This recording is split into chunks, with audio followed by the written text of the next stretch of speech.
ನಮ್ಮ ಪಾಕವೈಭೋಗ ಚಾನಲ್ಗೆ ನಿಮ್ಮೆಲ್ಲರಿಗೂ ಸ್ವಾಗತ. ಇವತ್ತಿನ ರೆಸಿಪಿ ಹುಳಿ ಅವಲಕ್ಕಿ. ಬನ್ನಿ ಮಾಡೋಣ. ಅವಲಕ್ಕಿ ಮಿಕ್ಸಿ ಮಾಡ್ಕೊಂಡಿರೋದು, ಹುಣಸೆಹಣ್ಣು ರಸ 1 ಕಪ್ಪು, 3/4 ಕಪ್ಪು ಕೊಬ್ಬರಿ, ಬೆಲ್ಲ, ಎಣ್ಣೆ, ಕೊತ್ತಂಬರಿ ಸೊಪ್ಪು, ಕರಿಬೇವು, ರುಚಿಗೆ ತಕ್ಕಷ್ಟು ಉಪ್ಪು, ಸಾರಿನ ಪುಡಿ, ಇಂಗು, ಅರಿಶಿಣ, ಕಡಲೆಕಾಯಿ ಬೀಜ, ಉದ್ದಿನಬೇಳೆ, ಕಡಲೆಬೇಳೆ, ಸಾಸಿವೆ.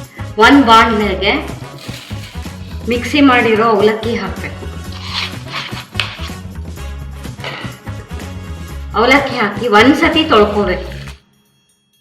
ತೊಳೆದಿರೋ ಅವಲಕ್ಕಿಗೆ ಅರಿಶಿಣ, ಖಾರದ ಪುಡಿ 1.5 ಸ್ಪೂನು, ನಿಮಗೆ ಖಾರಕ್ಕೆ ತಕ್ಕಂಗೆ, ಇಂಗು 1/4 ಸ್ಪೂನು, ಕೊಬ್ಬರಿ 3/4 ಕಪ್,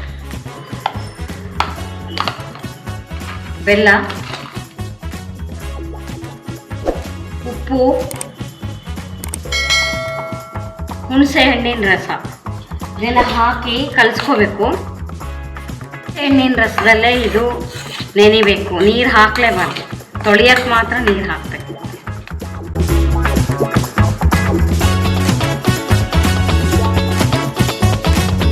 ಹುಣಸೆ ಹಣ್ಣು ರಸ ಬೇಕಾಗಿದೆ.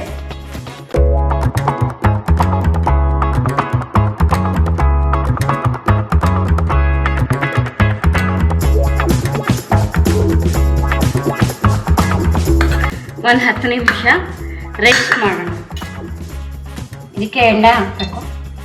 ಇದಕ್ಕೆ ಎಣ್ಣೆ ಜಾಸ್ತಿ ಬೇಕು, ಸಾಕಾಗಲ್ಲ. ಅಂದರೆ 1 ಸೌಟು ಎಣ್ಣೆ ಕಾಟಿದೆ.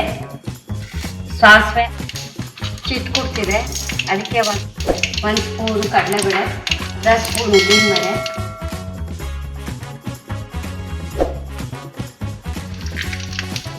ಕಡಲೆಕಾಯಿ ಬೀಜ, ಒಗ್ಗರಣೆ ಹಾಕಬೇಕು.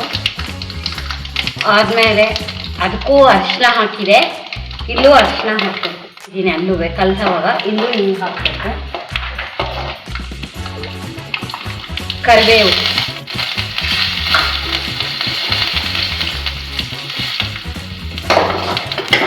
ಒಗ್ಗರಣೆ ಆಗಿದೆ. ಅದಕ್ಕೆ ಇದು ನಾವು ನೆನೆಸಿಟ್ಕೊಂಡಿರುವಂಥ ಅವಲಕ್ಕಿನ